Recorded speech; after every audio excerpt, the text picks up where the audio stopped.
আপনার ফর্ম আপনি যদি জমা না দিতে গিয়ে যদি বাড়ির কোনো মেম্বার আপনার জায়গায় ফর্ম জমা দিয়ে আসে, তাহলে কি সেটা প্রযোজ্য হবে? আপনি যদি ফর্ম প্রিন্ট আউট করে নিয়ে যান এবং ফিল আপ করে নিয়ে গিয়ে জাস্ট ওখানে জমা দিয়ে দেন, তাহলে কি সেটা গ্রাহ্য হবে? ভোটার কার্ড যদি আপনাদের এখনো পর্যন্ত না থেকে থাকে, তাহলে কি আপনারা এই প্রকল্পে আবেদন করতে পারবেন? কারণ অনেকেই রয়েছে যাদের আধার কার্ড রয়েছে কিন্তু এখনো পর্যন্ত ভোটার কার্ড হয়ে ওঠেনি। তো তাহলে তারা কি করবে? 21 বছর হতে এখনো 1 মাস, 2 মাস, 8 মাস, 10 মাস বাকি রয়েছে। আমি কি এই প্রকল্পে আবেদন করতে পারবো? বা 40 বছর হয়ে গিয়েছে, 1 মাস, 2 মাস, 8 মাস, 1 বছর পেরিয়েছে বা 41 বছর হয়েছে, আমি কি এই প্রকল্পে আবেদন করতে পারবো? আমি মুক্ত বিদ্যালয় থেকে পাস আউট করেছি, তাহলে কি আমি এই প্রকল্পের জন্য আবেদন করতে পারবো? এই প্রকল্পে আবেদন করতে গেলে মাধ্যমিকে কত নাম্বার পেতে হবে? কারণ এই প্রকল্পেতে বলা হয়েছে বারবার যে মাধ্যমিক পাস লাগবে। তো কত নাম্বার পেলে আপনারা এই প্রকল্পের টাকা পাবেন? এতগুলো ক্যাম্প বসছে 292টা বিধানসভা ক্ষেত্রে। তো যে কোনো একটা ক্যাম্পে গিয়ে আপনি যদি ধরুন আপনার বাড়ি হাওড়াতে, আপনি হুগলিতে একটা ক্যাম্পে গিয়ে যদি জমা দেন, তাহলে কি এটা গ্রাহ্য হবে? আধার কার্ডের ডেট অফ বার্থ আর অ্যাডমিট, আপনাদের মাধ্যমিকের অ্যাডমিটের ডেট অফ বার্থ আলাদা আলাদা রয়েছে, মানে ভুল রয়েছে। তো সেক্ষেত্রে কি কোনো প্রবলেম হবে? আধারের সাথে ব্যাংক অ্যাকাউন্টের লিঙ্ক নেই বা আধার কার্ডের সাথে মোবাইল নম্বরের লিঙ্ক নেই, তাহলে কি কোনো প্রবলেম হবে? আপনারা বেসরকারি কর্মরত এবং পিএফ ইএসআই রয়েছে, তাহলে কি আপনারা এই যুবসাথী প্রকল্পের ফর্ম ফিল আপ করতে পারবেন? এতগুলো প্রশ্নের উত্তর আজকের এই ভিডিওতে আমি আপনাদের দেবো।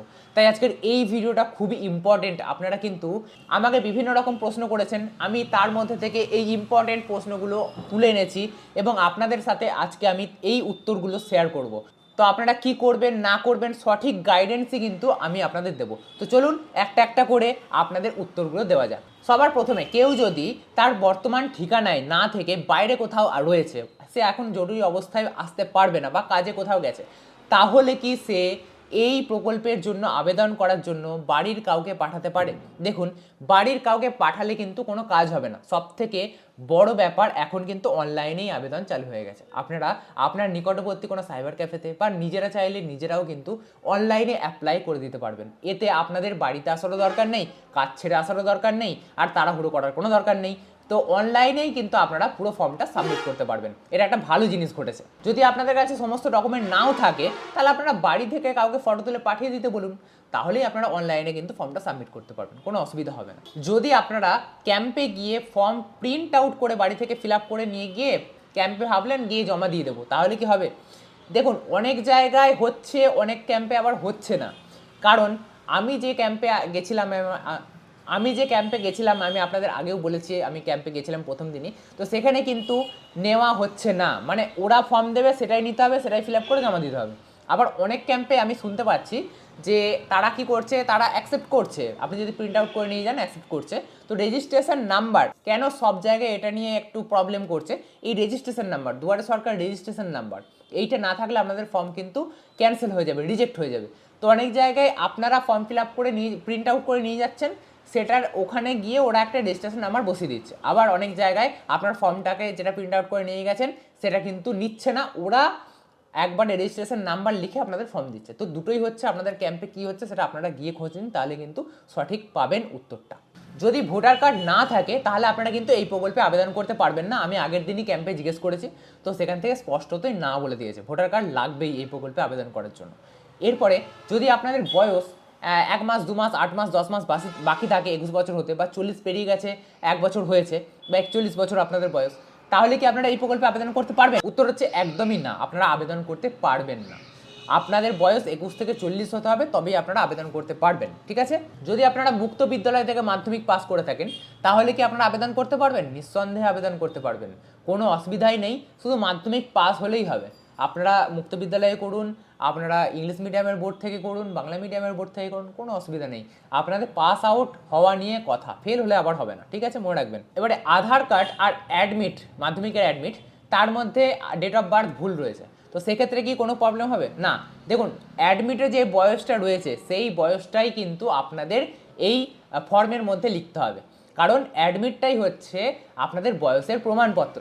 তো সেই হিসাবেই আপনারা যখন ফর্ম ফিল আপ করবেন, অ্যাডমিটে যে বয়সটা লেখা রয়েছে ডেট অফ বার্থটা, সেটাই কিন্তু আপনারা পূরণ করবেন, তাতে কিন্তু কোনো অসুবিধা হবে না।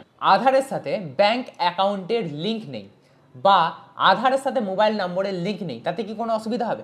যদি আধারের সাথে মোবাইল নম্বর লিঙ্ক না থাকে, তাহলে কিন্তু এতে কোনো অসুবিধা হবে না। তবে মোবাইল নম্বর লিঙ্ক করে নেওয়া কিন্তু খুবই জরুরি, কারণ আধারের সাথে মোবাইল নাম্বার লিঙ্ক বহু ক্ষেত্রে লাগে। এবারে বলি যে আধারের সাথে ব্যাংকের অ্যাকাউন্ট লিঙ্ক এটা কিন্তু জরুরি। আধারের সাথে যদি আপনারা ব্যাংকের অ্যাকাউন্ট লিঙ্ক না করেন তাহলে এই প্রকল্পের টাকা পাবেন না, কারণ এই প্রকল্পের টাকা ডিবিটির মাধ্যমে দেওয়া হবে বা ডাইরেক্ট বেনিফিশিয়ারি ট্রান্সফারের মাধ্যমে দেওয়া হবে। মানে আধার কার্ডের সাথে যে ব্যাংক অ্যাকাউন্ট লিঙ্ক থাকবে সেই ব্যাংকের অ্যাকাউন্টেই কিন্তু টাকাটা অটোমেটিক ট্রান্সফার হয়ে যাবে।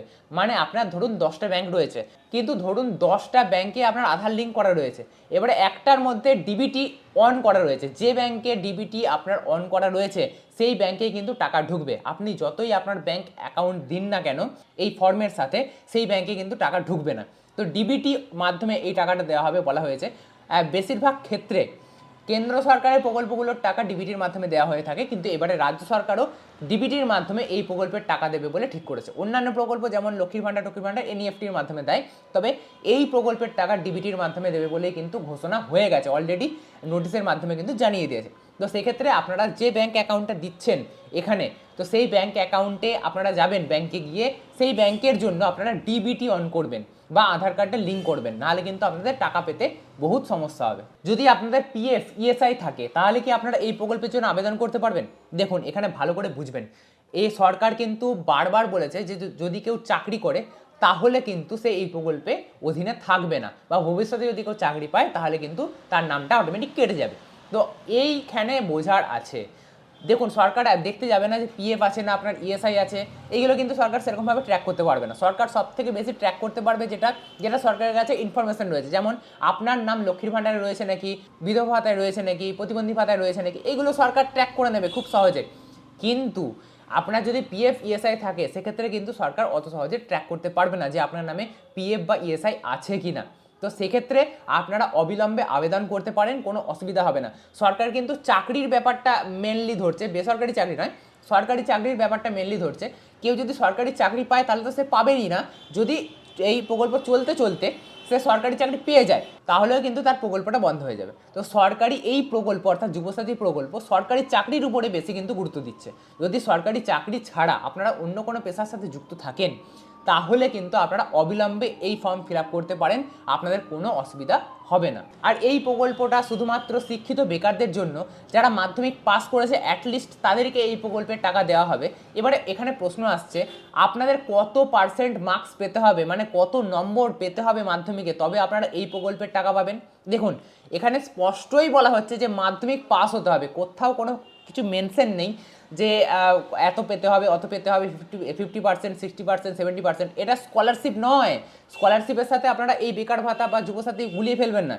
এখানে শুধুমাত্র পাস আউট হওয়া নিয়ে কথা। আপনি যদি 25% মার্কস পেয়েও পাস করেন তবুও আপনি কিন্তু এই প্রকল্পের জন্য যোগ্য, এই প্রকল্পে আবেদন করতে পারবেন। জাস্ট পাস হতে হবে, সে আপনি রবীন্দ্রমুক্ত বিদ্যালয় থেকে হন বা ইংলিশ মিডিয়াম হোক, বাংলা মিডিয়াম হোক, যেখান থেকে হোক না কেন আপনাকে পাস আউট হতে হবে। পাস আউট হলেই আপনারা এই প্রকল্পে আবেদন করতে পারবেন এবং সর্বোপরি টাকাও আপনাদের ব্যাঙ্ক অ্যাকাউন্টে ঢুকবে, কোনো অসুবিধা হবে না। এর জন্য কোনো মার্কসের দরকার নেই, এত পেতে হবে অত পেতে হবে, এর কোনো দরকার নেই। ঠিক আছে, বুঝতে পেরেছি। এবারে last but not the least, আপনারা ফর্ম ফিল আপটা কোথায় করবেন? ক্যাম্পে গিয়ে করবেন অফলাইনে, না বাড়িতে বসে অনলাইনে? কোনটা যেটা আপনাদের সুবিধা বলে মনে হবে সেটাই করবেন। পশ্চিমবঙ্গ সরকার কিন্তু দুটোই ওপেন করে দিয়েছে, আপনারা বাড়িতে বসেও করতে পারেন, ক্যাম্পে গিয়েও করতে পারেন। ক্যাম্পের ভিড় কমাতেই কিন্তু এই উদ্যোগ নেওয়া হয়েছে। প্রথমে বলা হয়েছিল যে অফলাইনে করা হবে, তারপরে কিন্তু অনলাইনেও এই প্রকল্পটা কিন্তু চালু করে দেওয়া হয়েছে। অনলাইনে আপনারা ফর্ম ফিল আপ করে জমা দিতে পারবেন, কোনো অসুবিধা দুটোতেই হবে না। তবে আমি রেকমেন্ড করব আপনারা চেষ্টা করবেন অফলাইনে গিয়েই জমা দেওয়ার, কারণ আমরা দেখেছি লক্ষ্মীর ভাণ্ডার থেকে শুরু করে অন্যান্য সমস্ত প্রকল্প এইভাবেই হয়েছে, অফলাইনেই হয়েছে। তা বলে বিরাট কিছু প্রবলেম হবে অনলাইনে, কিচ্ছু হবে না, সেরকম কিছু নয়, অনলাইনেও হবে। আপনারা দু জায়গায় করতে পারেন, আমি প্রেফার করছি অফলাইনে গিয়ে করুন। এবারে আপনাদের ইচ্ছা, আপনারা যেখানে খুশি করতে পারেন, দুটোতেই কোনো অসুবিধা হবে না। আশা করব আজকের এই ভিডিও থেকে আপনাদের যে প্রশ্নগুলো ছিল সমস্ত প্রশ্নের উত্তর দিতে পেরেছি। আপনাদের এই ভিডিওটা ভালো লেগেছে, অ্যাটলিস্ট আপনাদের কাজে লাগবে। তো যদি আজকের এই ভিডিওটা আপনাদের একটুও ভালো লেগে থাকে তাহলে অবশ্যই লাইক করবেন। এরকমই নতুন নতুন ইন্টারেস্টিং ভিডিও পেতে অবশ্যই চ্যানেলকে সাবস্ক্রাইব করে রাখতে ভুলবেন না।